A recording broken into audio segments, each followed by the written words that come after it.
Hello all, this is the Owl, or at least it was when last I checked, and today we're going to take a look at the recently released Made in Abyss Binary Star Falling into Darkness game. Yeah, what a metal name that is. But before we start, a few things. Firstly, 2500. When did that happen? Secondly, this is going to be a shorter video, as spoiler-free as I can be, whilst also giving you my general and honest thoughts, spelling out my initial opinions on the game, and whether or not I consider it worth a buy after just under 8 hours of play, because it's a fully priced AAA release, and that's rather a lot of money.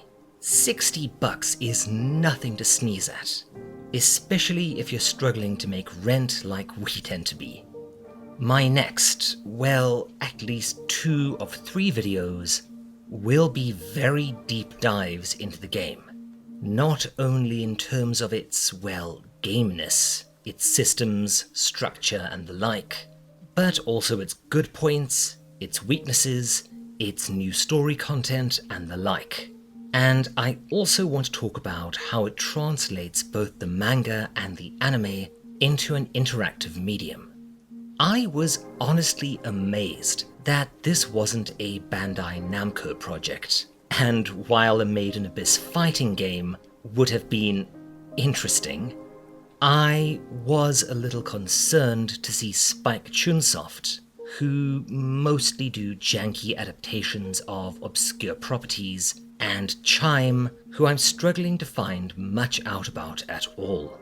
So, let's get this right out of the way. Is the game good? Yes, with an if, or no, with a but. Is this game worth the asking price of $60 sodding? Probably not. Do I recommend it?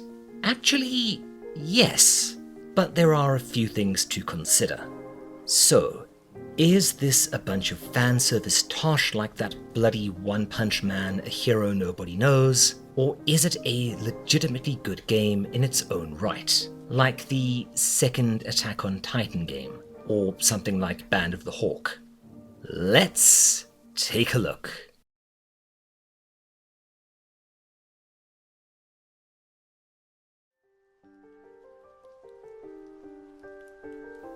Oh, the graphics. This game is ugh. Yeah, I won't lie.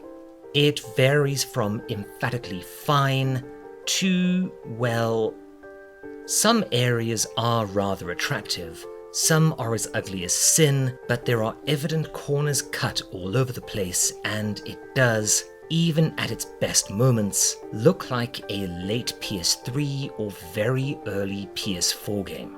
The ultra-simple cel-shaded graphics do at least run fairly well, and I was able to maintain a crisp, stable 60 FPS at 4K, so long as I kept the graphics at epic. There is a cinematic setting above this, but it humped the frame rate right up the jacksie, and I couldn't really see any difference in visual fidelity. There is a decent amount of variety at least, both in terms of biomes and creatures, with tons of neat little bits from the anime and manga now blown out to entire levels and zones. Character models, again, range from very good to straight up cursed.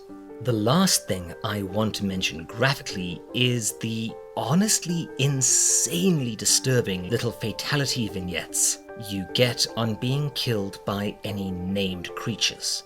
At least where I am now, the game is pretty tame, at least for a while, no spoilers, and then you get killed for the first time and are eaten in horrific, graphic and bloody fashion by a gigantic frog.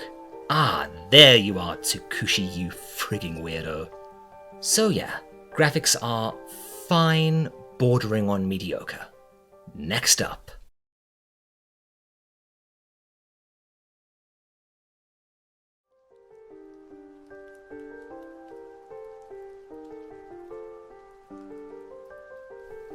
Okay, So, this game sort of throws you into the deep end when you start the story mode, amusingly named Hello Abyss. Combat takes some time getting used to for sure. It's like a stickier version of Dark Souls with a little bit of Monster Hunter thrown in there. Caution is advised. If you decide to YOLO in as if this were God of War, you'll be killed, eaten, and pooped off the edge of a cliff before you know what happened. But the real enemy isn't just the monsters, it's the abyss itself. Ascend too fast, which is indicated by a very helpful little, what is that called again? A depthometer? Let's go with depthometer. Anyways, yeah. Where was I? Oh yes. Head upwards too fast and you'll get cursed, which is pretty alarming and not pretty. Early on, the effects aren't so extreme, but later on, beware.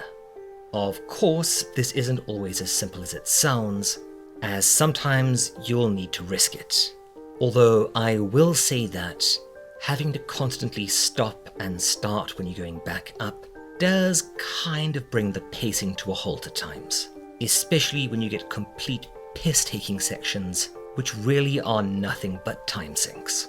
You'll also get hungry, and you'll need to find and prepare food, whether it be local vegetation, fishing, or cutting it out of the arse of a primeval beast.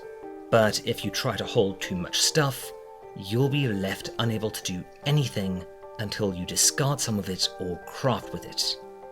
And yeah, there is a pretty deep crafting system here too. And finally, instant plunging death is only a misstep away nearly at any time. So yeah, think Dark Souls with more verticality, worse combat, and added survival elements. Once you get a feel for things, it's not too bad, but oh boy is it bland. And you get the sense that this was just sort of slapped together. A whole lot of the items you gather are completely useless. The difficulty oscillates wildly between this is fine and this is complete bullshit. But as you get further in, you'll find little tricks that'll help you to avoid or beat dangerous flora and fauna, particularly the bamboo mines. Oh, the bamboo mines. And when I say bland, this is, of course, before the game lobs probably the biggest curveball I have seen in ages at you, and suddenly things come into focus, begin making sense, and from there on out, the game really does get better and better. With one exception, the controls. Oh my wordy. Keyboard and mouse is terrible and appears to have been designed for someone with 2 thumbs and 3 pinkies on their left hand. Yes, you can remap them to an extent, but not exactly well, and for best results, this is one you will want a gamepad for. And even then, it'll take you a good while to get a feel for. But I'm okay with most of this. Rico and Co. weren't Kratos or Dante, they were a bunch of kids exploring a world so far beyond their capabilities that they may as well have been walking on the moon. The combat being clumsy, tricky, and worth avoiding most of the time honestly feels about right.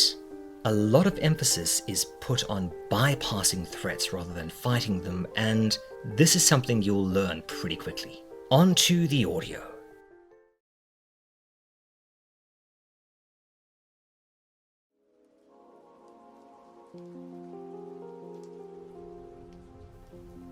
Like a lot of other aspects, it's a mixed bag. 1 or 2 really great tracks, especially later on, but the early music really grates, whilst still managing to somehow be hypnotically catchy. I know I'll be humming that frigging Layer 1 theme for the remainder of the day at least. The voicing, well, I'll do you a favor. When you boot the game up, in the main menu, turn on the Japanese voicing as soon as possible. The English voiceover ranges from half-arsed to heinous. And even then, there are some weird sound effects and an annoying bug that makes Reg spout the same 3 lines of dialogue every few seconds. I am not exaggerating. Fortunately, that's not a problem for long, and I literally cannot say more than that without huge sort of spoilers.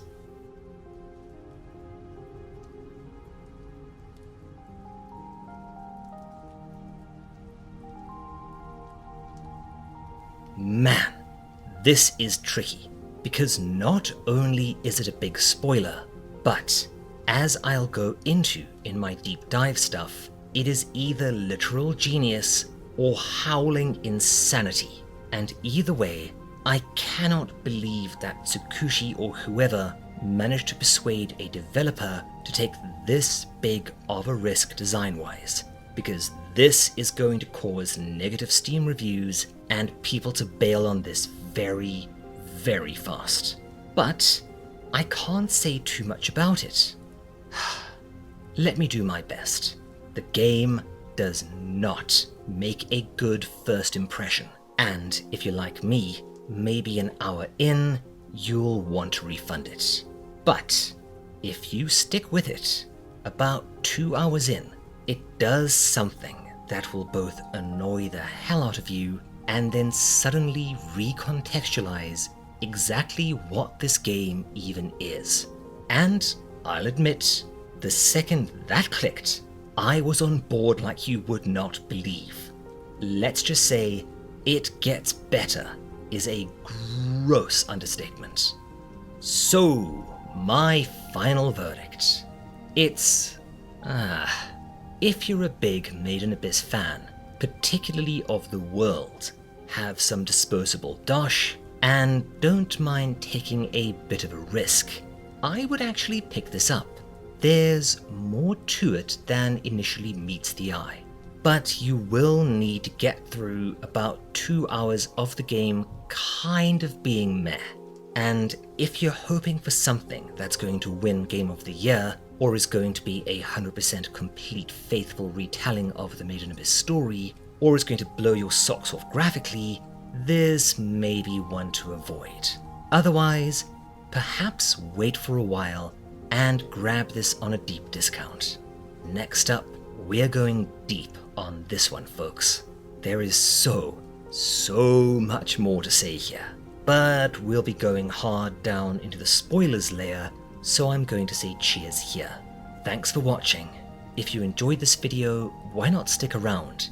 There is so much cool stuff coming out soon that, honestly, I don't even know where to start. If you want to help myself and Mrs. I'll pay our rent, fund improvements to my setup, or recoup the $60 I spent on this game, you could always head over to our Patreon and put a huge smile on our faces. If you want to come and chit-chat, shoot the shit, drop some ideas, or give me feedback, you could head over to our Discord. Otherwise, cheers, take care my friends. This is the Owl, signing off.